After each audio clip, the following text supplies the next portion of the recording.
మిత్రులకు వందనాలు. మనకి ఈ మధ్య కాలంలో హిస్టారికల్ జడ్జిమెంట్స్ అంటే చాలా ముఖ్యమైనటువంటి తీర్పులు అటు గౌరవ సుప్రీంకోర్టు కానీ, ఇటు గౌరవ తెలంగాణ హైకోర్టు నుంచి వెలువడినవి 2 అంశాల మీద. అయితే నాకు వీడియోలు చేయడం అనేది కొంచెం సమయం ఉండటం లేదు. ఒకటి టైం ఫ్యాక్టర్. నాకు ఇంపార్టెంట్ ఇష్యూస్ అయినా కూడా చేయాలని ఉంటుంది కానీ సమయం లేకపోవడం ఒకటి. రెండవది కొన్ని ఇంపార్టెంట్ విషయాల మీద ముఖ్యమైన అంశాల మీద వీడియోలు చేసినప్పటికీ చాలామంది చూడడం లేదు. ఇంకెందుకు అనేది కొంత అసంతృప్తి అనేది ఉంటుంది.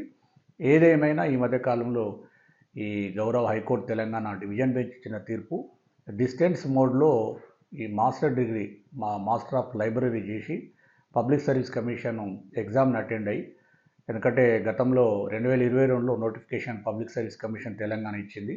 సుమారుగా 71 పోస్టులకి ఈ లైబ్రేరియన్ పోస్టులకు ఫిలప్ చేయాలి. దానికి సంబంధించినటువంటి క్వాలిఫికేషన్ అవంతా కూడా దాని మీద కాంట్రవర్సీ 2022 నుంచి నడుస్తూ ఉంది. దాదాపు ఒక 7 సంవత్సరాల పైన ఈ వివాదం నడుస్తూ ఉంది. క్వాలిఫికేషన్ మీద డిస్టెన్స్ మోడ్లో చేసినటువంటి అభ్యర్థులు వాళ్ళ యొక్క అర్హత వాళ్ళ సర్టిఫికేట్ చెల్లుతుందా లేదనే దాని మీద నడుస్తూ ఉంది. ఇంకొకటి, కేంద్ర ప్రభుత్వం లోపల ఈ ఓబీసీ నాన్ క్రిమినల్ మీద ఒక హిస్టారికల్ జడ్జిమెంట్ వచ్చింది. దాని మీద కూడా ఒక వీడియో చేస్తాను. ముందుగా ఈ డిస్టెన్స్ దాని మీద చేయాలని చాలా సమయం లేదు. అయినా అభ్యర్థులు చాలామంది మెసేజ్ పెట్టడం, ఫోన్ చేయడం, ఒకసారి క్లారిటీగా చెప్తే బాగుందని అంటున్నారు. అందువల్ల ఈ వీడియో చేయాల్సి వస్తున్నది. ఈ మధ్యకాలంలో అసలు పూర్వపరాలు మనకు V Anil Kumar versus Anil Kumar and others versus state of Telangana and others చాలామంది ఉన్నారు. దీంట్లో అపిలెంట్స్ ఉన్నారు, రెస్పాండెంట్స్ ఉన్నారు. రెస్పాండెంట్స్లో ప్రభుత్వం ఉంది, తర్వాత అభ్యర్థులు ఉన్నారు, అప్లియెంట్స్గా కూడా చాలామంది ఉన్నారు. ఈ అప్లియెంట్స్ ఏంటంటే వాళ్ళు లైబ్రేరియన్ క్వాలిఫికేషన్ అనేది వాళ్ళ నోటిఫికేషన్ ప్రకారంగా యూజీసీ గైడ్లైన్స్ ప్రకారంగా పూర్తి చేసిన వాళ్ళు. ఈ రెస్పాండెంట్లో ఉన్న వాళ్ళేమో ప్రభుత్వము, తర్వాత పిటిషనర్స్, ప్రభుత్వము, తర్వాత ఫస్ట్ పిటిషనర్స్ అనమాట. వాళ్ళు ఏంటంటే వాళ్ళ క్వాలిఫికేషన్ సర్టిఫికేట్ ఉంది కానీ వాళ్ళ యూనివర్సిటీ టెరిటోరియల్ జ్యూరిడిక్షన్ ప్రతి యూనివర్సిటీకి ఏరియా ఉంటుంది. ఆ ఏరియా బయట పూర్తి చేసిన సర్టిఫికేట్స్ అన్నమాట. ఇప్పుడు అప్లియెంట్స్ యొక్క అప్లియెంట్స్ యొక్క డిమాండ్ ఏంటంటే మా కరెక్ట్ సర్టిఫికేట్స్ నోటిఫికేషన్ ప్రకారంగా కానీ యూజీసీ గైడ్లైన్స్ ప్రకారంగా మా సర్టిఫికేట్ చెల్తాయి, వాళ్ళు చెల్లవు కాబట్టి వాళ్ళను 1:1 రేషియో నుంచి తీసేయాలని చెప్పేసి అప్లియెంట్స్ యొక్క అప్పీల్ ఇది.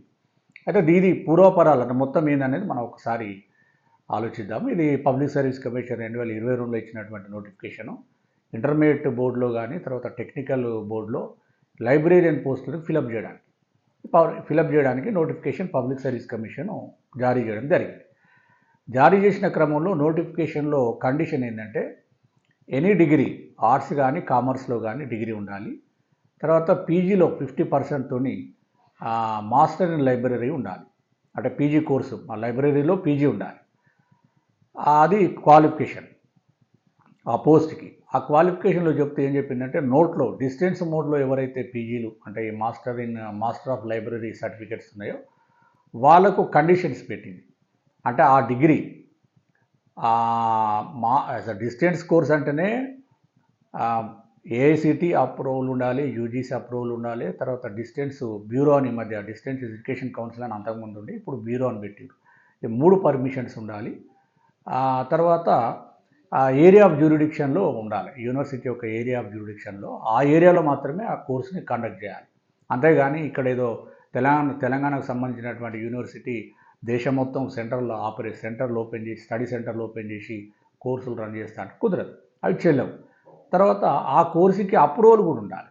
ఎన్ని సీట్ల కోసమని యూజీసీ అప్రూవల్ కూడా ఉండాలి. చాలా మంచి గైడ్లైన్స్ ఉన్నాయి. కానీ చాలా యూనివర్సిటీలు ఏంటంటే మన ఫైనాన్షియల్గా ఆలోచిస్తూ ఏదో అసలు వాళ్ళ పరిధిలో లేకున్నా కూడా ఈ కోర్సులు కండక్ట్ చేయడము, సర్టిఫికేట్స్ అవార్డు చేయడం ఇవి జరుగుతూ ఉంది. ఇది ఇవాళ ఒక్కటితో మొదలైనగా చాలా సంవత్సరాల నుంచి జరుగుతూ ఉంది. అయితే ఈ కోర్సుకి ఏమైందంటే వీళ్ళు ఆన్లైన్ అప్లికేషన్స్ ఇన్వైట్ చేసిండ్రు, ఎగ్జామ్ అయిపోయింది, 1:1 పిలిచిండ్రు. సర్టిఫికేట్ వెరిఫికేషన్ లోపల ఈ ఆచార్య నాగార్జున యూనివర్సిటీ నుంచి master of library and sciences కోర్స్ని, పీజీ కోర్స్ని అక్వైర్ చేసిన వాళ్ళు ఉన్నారు. వాళ్ళ యొక్క స్టడీ సెంటర్స్ ఏంటంటే వాళ్ళు తెలంగాణకు సంబంధించిన వాళ్ళు. తెలంగాణలో స్టడీ సెంటర్స్ అనేది పబ్లిక్ సర్వీస్ కమిషన్ చెప్తుంది. దాని మీద ఇమ్మీడియట్గా వాళ్ళు ఏం చేశారంటే ఆ అభ్యర్థుల మీద కొంచెం ఆబ్జెక్షన్ పెట్టారు. ఆబ్జెక్షన్ పెట్టిన తర్వాత ఆ అభ్యర్థులు కూడా ఏంటంటే లేదు లేదు మా సర్టిఫికేట్ చెల్లుతుంది, మా సర్టిఫికేట్ చెల్లాల్సిందని వాళ్ళు కూడా హైకోర్టుని అప్రోచ్ కావడం జరిగింది. ఈ మధ్య టైంలో public service commission Acharya Nagarjuna యూనివర్సిటీకి ఒక వీళ్ళ క్యాండిడేట్స్ పలానా క్యాండిడేట్స్ వాళ్ళ మీ సర్టిఫికేట్ ప్రొడ్యూస్ చేయడం జరిగింది, మరి వాళ్ళు they belong to Telangana, they studied in Telangana study centres అన్నట్టుగా వీళ్ళు ఒక క్లారిఫికేషన్ కోసం రాసింది. ఆచార్య నాగార్జున యూనివర్సిటీ రిప్లై ఇస్తూ ఏపీ స్టేట్ రీఆర్గనైజేషన్ యాక్ట్ 2014 ప్రకారంగా మాకు ఈ ఈ కోర్సుని రన్ చేయొచ్చు అనే విధంగా వాళ్ళు రిప్లై ఇవ్వడం జరిగింది.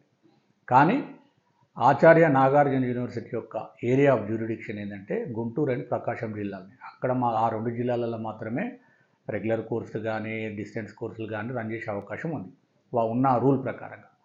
తర్వాత యూజీసీ గైడ్లైన్స్ కూడా అదే. యూజీసీ కూడా ఈ మధ్యకాలంలో చాలా నోటిఫికేషన్లు ఇస్తూ ఉంటాయి పబ్లిక్ అవేర్నెస్ కోసము.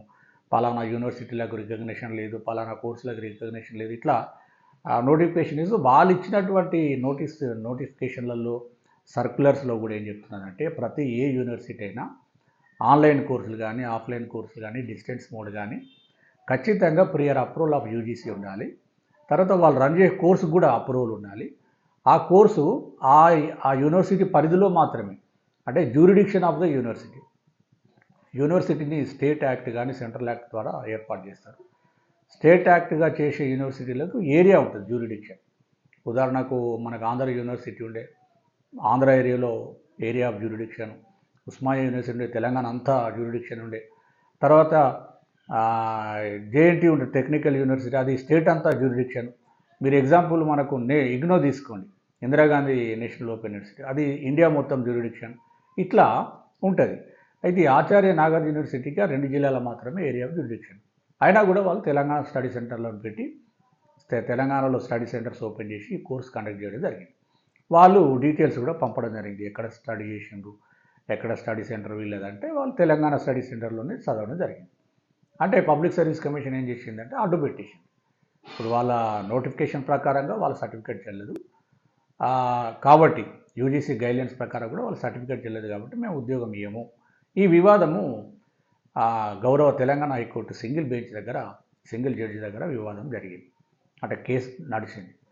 కేసు లోపల ఎవరైతే 1:1లో ఉండి డాక్యుమెంట్ వెరిఫికేషన్కి వెళ్ళిందో వాళ్ళు పిటిషనర్స్గా రిట్ పిటిషన్ వేయడం జరిగింది. మొత్తానికి తెలంగాణ వాదనలలో హైకోర్టులో జరిగిన వాదనలు ఏంటంటే గతంలో 2017 నోటిఫికేషన్ గతం నోటిఫికేషన్లలో ఇదే కోర్సు వాళ్ళకు ఉద్యోగాలు ఇచ్చింది కాబట్టి మాకు కూడా ఇవ్వాలని చెప్పేసి వాళ్ళు చెప్పడం జరిగింది. మొత్తానికి సింగిల్ బెంచ్ లోపల వాళ్ళకు అనుకూలంగా తీర్పు రావడం జరిగింది. ఎందుకంటే గతంలో చేశారు కాబట్టి వీళ్ళ కేసులు కూడా కన్సిడర్ చేయండి అని గౌరవ Telangana high court single bench order ఇవ్వడం జరిగింది. దాని మీద అప్పటికే ఆ కేసు జరుగుతున్న క్రమం లోపల చాలామంది ఎవరైతే వీళ్ళ సర్టిఫికేట్లు చెల్లవు, వీళ్ళ డిస్టెన్స్ మోడ్లో మాస్టర్ ఆఫ్ లైబ్రరీ సర్టిఫికేట్ తెచ్చుకున్నారు, అది ఆచార్య నాగార్జున యూనివర్సిటీ వాళ్ళు తెలంగాణలో స్టడీ సెంటర్లు పెట్టి తెచ్చుకున్నారు, వాళ్ళ సర్టిఫికేట్లు చెల్లవు, మరి మేము మెరిటోరియస్ క్యాండిడేట్స్ అసలు మేము సెలెక్ట్ అవ్వాలి వాళ్ళు కాదని చెప్పేసి సింగిల్ బెంచ్లోనే ఇంప్లీడ్ అయింది చాలామంది అభ్యర్థులు.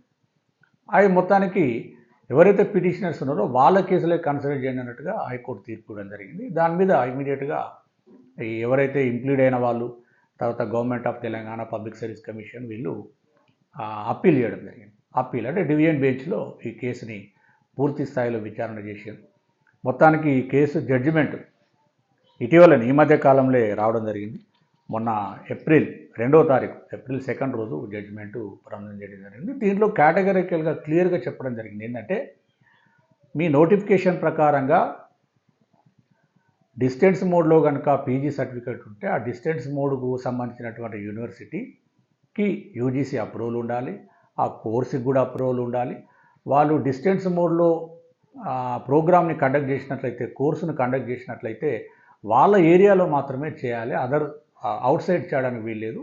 మరి వీళ్ళు ఆ నోటిఫికేషన్ ప్రకారంగా కానీ యూజీసీ గైడ్లైన్స్ ప్రకారంగా వీళ్ళ యొక్క university Acharya Nagarjuna university government university, కానీ area of jurisdiction Guntur and Prakasam మాత్రమే. మరి ఆ జిల్లాలు కాకుండా బయట సెంటర్లలో పెట్టి ఎలా వీళ్ళు కోర్సును రన్ చేసి అవార్డు చేసింది కాబట్టి ఆ సర్టిఫికెట్లు వ్యాలిడ్గా తీసుకోవద్దని చెప్పేసి చెల్లవని చెప్పేసి సింగిల్ బెంచ్ ఇచ్చినటువంటి తీర్పును కొట్టివేస్తూ ఈరోజు ఒక తీర్పు రావడం జరిగింది. దాంతో ఏమైందంటే మనము ఈ డిస్టెన్స్ కోర్సులలో మనం దాదాపుగా 2000 నుంచి అనేక వివాదాలు అనమాట. ఎక్కడెక్కడో పెరియార్ యూనివర్సిటీ అని, లేకపోతే వినాయక మిషన్ అని, ఎక్కడెక్కడో యూనివర్సిటీలలో సర్టిఫికేట్స్ దేశం మొత్తం స్టడీ సెంటర్లు ఓపెన్ చేసేసి సర్టిఫికేట్స్ కోర్సు రన్ చేసి అవార్డు చేయడం జరిగింది. వాటి మీద చాలా రకాలుగా ఇబ్బంది పడ్డ సందర్భాలు కూడా ఉన్నాయి. ఈ మధ్య కాలంలో వస్తున్నటువంటి తీర్పులు ఒక క్లారిటీగా వస్తున్నాయి. అదే పద్ధతిలో ఎవరైనా డిస్టెన్స్ మోడ్లో చదివే అభ్యర్థులు ఎవరైనా ఉన్నట్లయితే ఖచ్చితంగా ఇవన్నీ చూసుకోవాలి. యూజీసీ గైడ్లైన్స్ ప్రకారంగా కోర్సు ఉందా లేదా. ఈవెన్ గవర్నమెంట్ యూనివర్సిటీ అయినా, ఇప్పుడు చూడండి Acharya Nagarjuna university government university, private కాదు. సరే, ప్రైవేట్ యూనివర్సిటీ అంటే అభ్యర్థి స్టూడెంట్స్కి నమ్మడం కొంచెం ఇబ్బంది. గవర్నమెంట్ యూనివర్సిటీ రూల్ ప్రకారం పనిచేస్తాయి కదా. నేను గవర్నమెంట్ యూనివర్సిటీలో డిస్టెన్సే కానీ రెగ్యులరే కానీ కోర్సుని చదివి సర్టిఫికెట్ క్వాలిఫికేషన్ అక్వైర్ చేసిన తర్వాత అది చెల్లదు అంటే ఎంత ఘోరమైనటువంటి విషయమో మరి చూడాలి. మరి తీర్పు మీద పిటిషనర్స్ కానీ లేకపోతే ప్రభుత్వము సుప్రీంకోర్టుకు ఎస్ఎల్పి వేస్తుందా లేదా తెలియదు. కానీ ఈరోజు ఇచ్చినటువంటి తీర్పు మాత్రము కొంత క్లియర్గానే ఇవ్వడం జరిగింది. అయితే ఇంకా దీంట్లో ట్రైబ్ అంటే గురుకుల అభ్యర్థులు కూడా చాలామంది సెలెక్ట్ అయి ఉన్నారు. గతంలో పబ్లిక్ సర్వీస్ కమిషన్ ఇదే సర్టిఫికేట్స్ ఉద్యోగాలు ఇచ్చున్నారు. ఇవన్నీ కూడా సింగిల్ బెంచ్లో వాదన జరిగింది. సరే, ఏదేమైనా ఇప్పుడు డివిజన్ బెంచ్లో ఏమైందంటే అప్పీల్లో అసలు మీకు ఇచ్చిన నోటిఫికేషన్ ప్రకారంగా కానీ యూజీసీ గైడ్లైన్స్ ప్రకారంగా కానీ ఏదైనా యూనివర్సిటీ డిస్టెన్స్ మోడ్లో కోర్సును రన్ చేయాలంటే యూజీసీ అప్రూవల్ ఉండాలి. ఇది నాన్ టెక్నికల్ అయితే. టెక్నికల్ అయితే మళ్ళీ ఏఐసిటీ ఉండాలి, యూజీసీ పర్మిషన్ ఉండాలి, తర్వాత